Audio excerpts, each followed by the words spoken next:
When did things start to go down that path for her? I have a very vivid memory of my sister when her choice of addiction became apparent. She had an older boyfriend. He was 25 when she was 19. He introduced her, without her knowing it, to LSD. She came home with it in her system. Don't know if she knew what was going on. She only knew that she was having real trouble. I was up with her all night. It was hellish.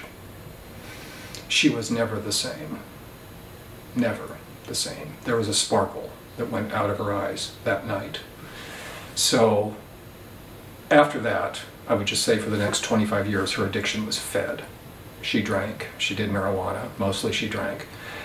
And I don't know that it was because of the 25-year-old boyfriend. I just don't know that that's when it happened. And I was there for her that night. My parents, I didn't tell my parents.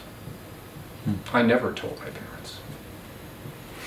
It was very sad to see that whole process.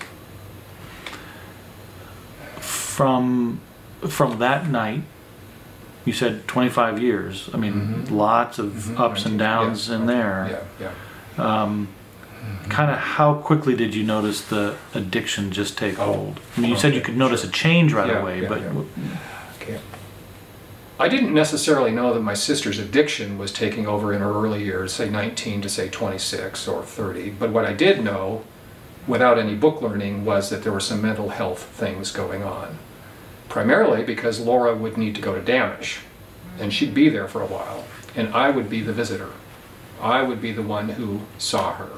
She would even go as far as before her, about her 27th birthday, before she got married, hitchhiked to San Francisco and checked herself into a place like Damish, and I had to go down and pick her up and bring her home. Now, it was hard to know how much was drinking, how much was schizophrenia. She had dual diagnosis. My sister had a lot going on, and it's very sad because these things intertwine.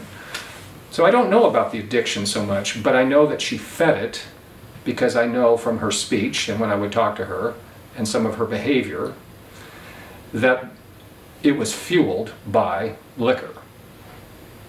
And I was also the caregiver, taking her to various treatments. She did ultimately go to an AA meeting and say, I'm Laura Mercereau Presnall and I'm an alcoholic. That was a miracle.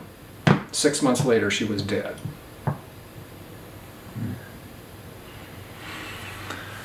That's tough, obviously. Tell me about your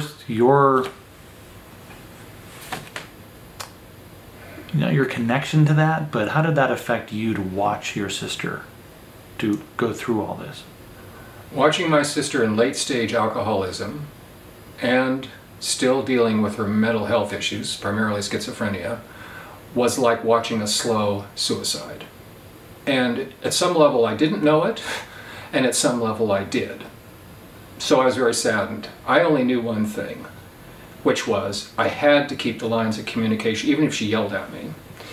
If it was 4 in the morning and she needed help, I needed to have a way that she knew that I was open to her and that I was an avenue of help for her. So my struggle was just to be there for her while she was here. And my struggle was to keep her safe. I had a policeman who happened to be retired who was looking out his window in case she was driving drunk.